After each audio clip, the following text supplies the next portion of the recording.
Kappa, this is the visitor center. Hello, Ranger Bethany. Hello, Visitor Center. Nice to talk to you today. How are you doing? I think we're doing great. We have a small audience today. Awesome. It's lovely to be able to connect with all of you at the Visitor Center in Channel Islands National Park. Because even though we're 12 miles away from each other, separated by an ocean of water, we're still connected and able to interact today. So during this program called Channel Islands Live, brought to you by Channel Islands National Park and Channel Islands National Marine Sanctuary, we're going to explore how we are connected to the oceans around us, both to the audience we have at the Visitor Center today and the thousands of people streaming from home.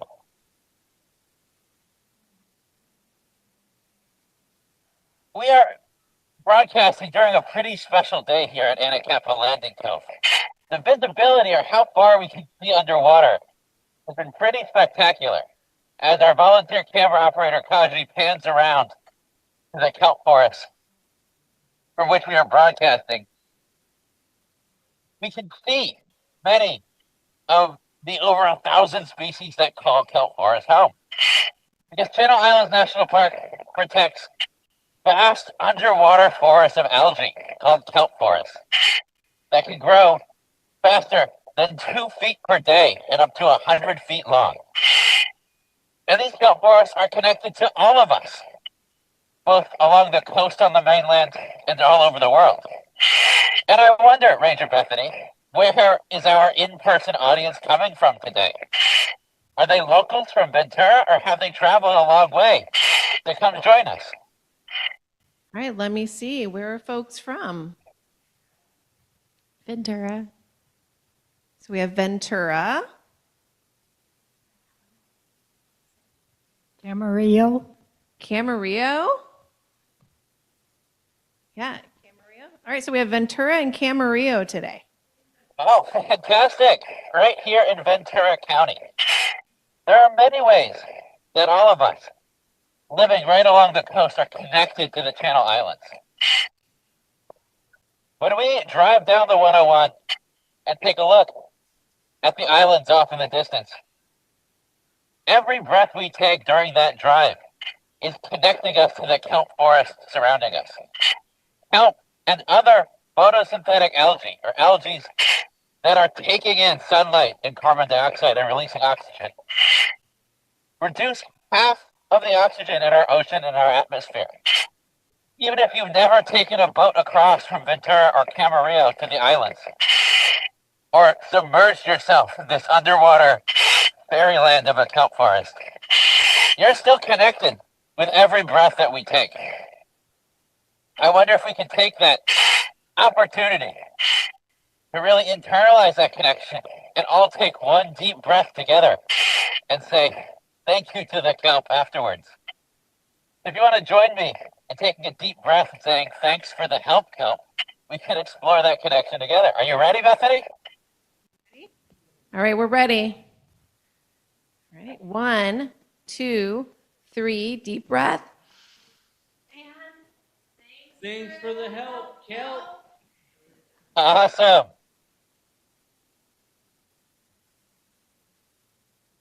I'm particularly thankful for the help today from our kelp forest because we've had pretty magical conditions in the kelp today. Not only is it allowing us to breathe during this program, but kelp also supports a wonderful array of life. Species great and small call the kelp forest home and rely on it to provide food and shelter. And so we can take a look at a couple of those species today and see just how deeply we are connected to the kelp forest and how it impacts all of our lives. The volunteer diver Matt is going to bring over one of our first examples here. Oh, this is a beautiful urchin that Matt has found for us today. Kelp forests are a lot like forests on land in a number of ways. There are species who have evolved specifically to eat kelp and other algae. Just like on land, with our species of animals that evolved to browse through brush, vegetation, nibble on leaves. These species, called an urchin, has evolved to hide in the rocks, cracks, and crevices and come out and nibble on kelp.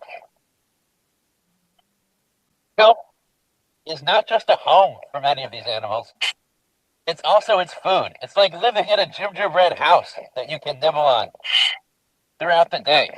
And urchins are particularly good at eating kelp. Right in the center of their other side that you can see here, they've got a mouth appendage called Aristotle's lantern that helps them snip through the blades of kelp underwater.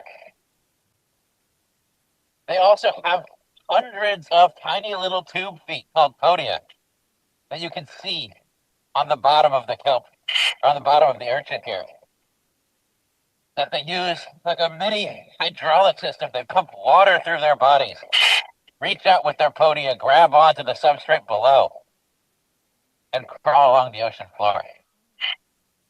I wonder, Ranger Bethany or Ranger Nova topside, if our in-person audience here on Anacapa, or if anyone in the visitor center, has any questions about the purple urchin or about the kelp forest around us.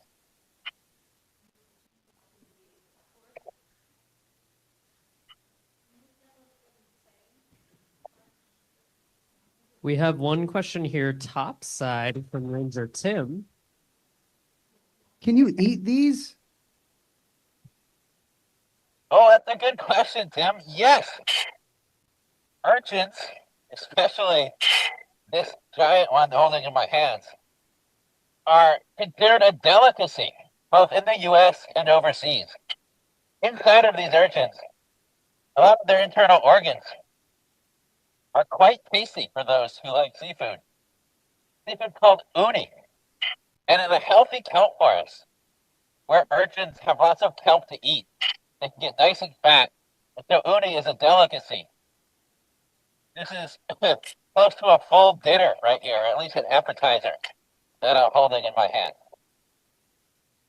And one of the reasons that our kelp forests are so healthy where we are right now and provide fat urchins is because inside of Anacapa Landing Cove, we're actually in a marine reserve, or an area where taking urchins or other species is not allowed. And one of the reasons that marine reserves are so important and effective at protecting the health of our kelp forests is some of the other species who live here too. And so volunteer Matt is going to show us a couple of these as well. Oh, what a gorgeous day. Kashi, do you want to show our visitors just the sheer visibility we have in the park today?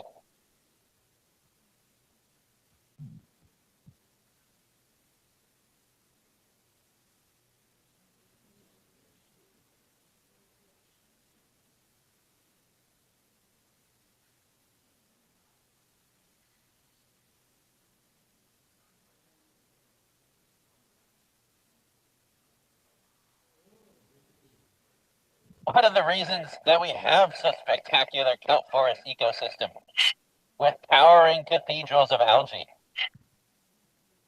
is because predators like this California spiny lobster call the kelp forest home. This is a molt, or the skeleton that was shed by a lobster as it was growing larger. California spiny lobsters call the kelp forest home, and they live here. You can often find them hiding under boulders or in cracks and coming out at night to eat many of the invertebrates or species without backbones here in the kelp forest. California spiny lobsters are especially important species. They eat purple urchins and other species that graze on kelp. So by having large spiny lobsters help eat the urchins, they keep the urchin population in check. So the urchins don't graze through all of the kelp.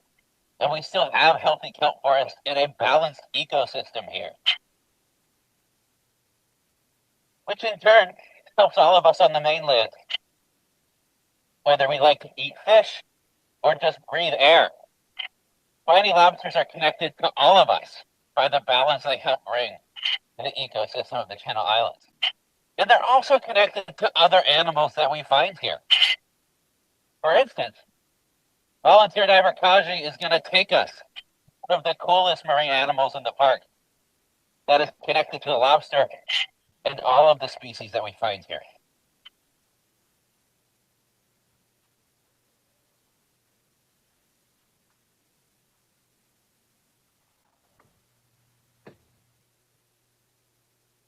While we head over there, Ranger Bethany, Ranger Nova, is anybody viewing this program curious about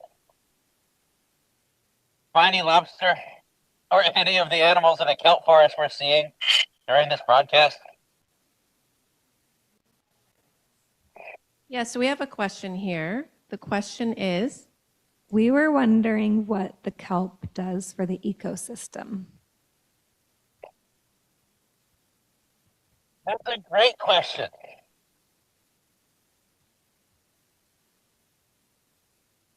So here in Channel Islands National Park, the kelp that you see all around us is often the foundation of the ecosystem, much like the foundation of a house that builds a sturdy platform on which other components of the house rely. The kelp in a kelp forest forms the base of the ecosystem.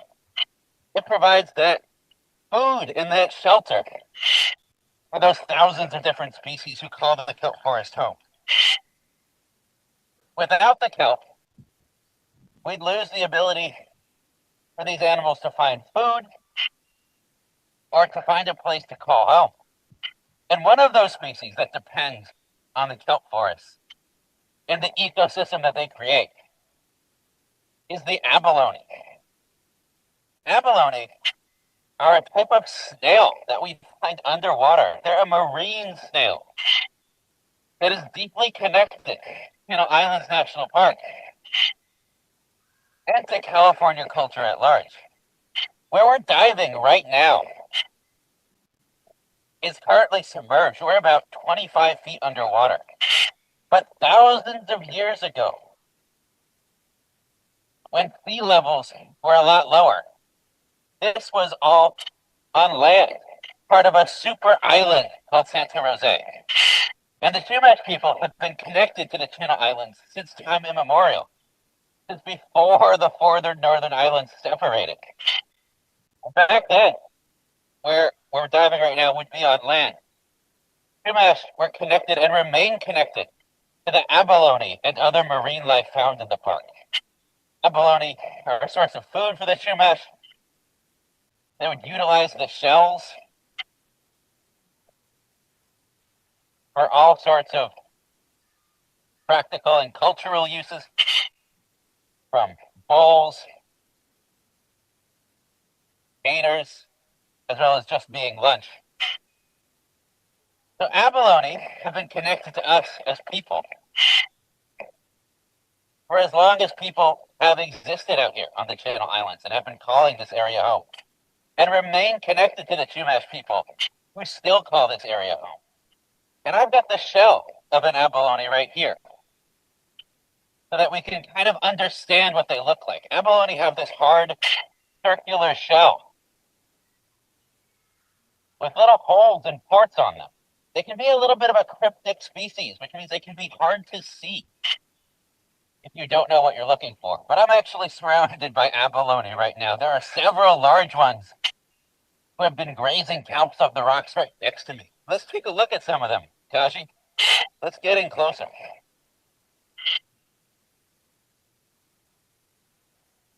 There we are. Some of the abalone start to come into view. They're right here as Kaji begins to go through the forest of kelp and illuminate the abalone below. We take a look right in front of me. This is a pink abalone, kind of hiding on the rock. I'm going to draw along the outside of it with my finger so you can kind of see where it goes. If you see those little black lines, those are the epipodial tentacles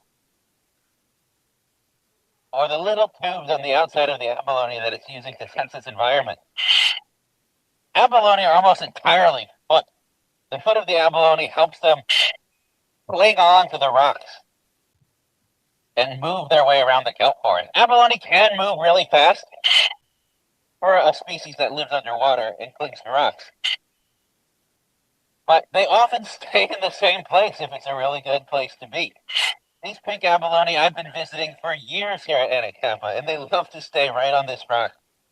Because there's lots of kelp, like this oarweed kelp that I have in my hand.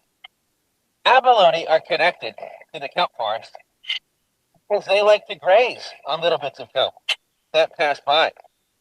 They sense the kelp and will grab onto it and start shoving it towards their mouths. Basically like a conveyor belt, bringing food right to them. Once they get a hold of the kelp, they usually don't like to let go. It's a lovely little snack for these abalone. I probably wouldn't move out of bed too, as somebody bringing me breakfast every day.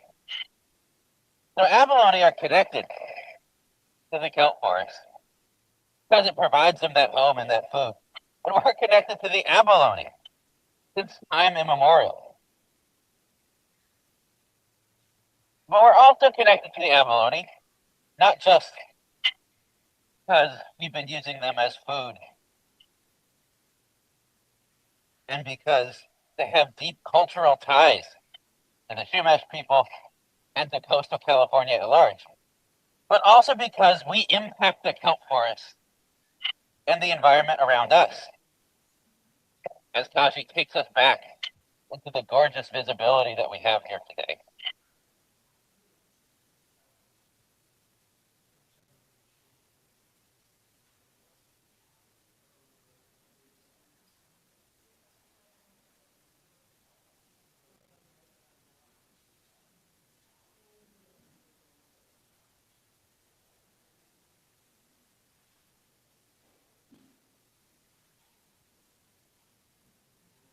As I mentioned earlier, we're broadcasting from inside of a marine reserve, meaning it's against the law for anyone to take any of the kelp, any of the animals, or the few plants as well that live within this reserve, which helps protect the area around us. Channel Islands National Park for 40 years have been monitoring the kelp forest environment and shown that having more predators and larger predators helps the kelp forest thrive. So they can keep raising species like urchins in check. Here inside of Anacapa Marine Reserve, we can see how we're connected to the kelp forest, but how healthy and vibrant this towering forest of algae is around us. Because the National Park and the California Department of Fish and Wildlife took action to protect this area.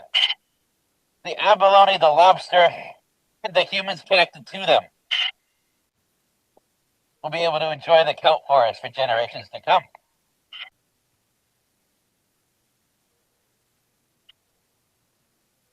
I never really want this program to end as the sheephead swims behind me. To my right, kelp forest is one of my favorite places to be.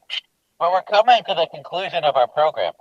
So I want to thank all of you viewing online and those of us streaming from the visitor center, Ventura, Camarillo, and elsewhere for joining us today.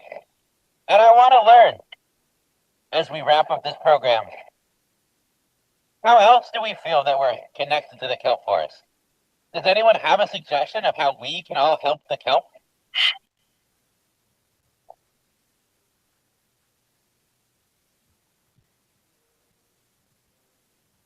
Ranger Ruvain, I think we can use less stuff to help the kelp.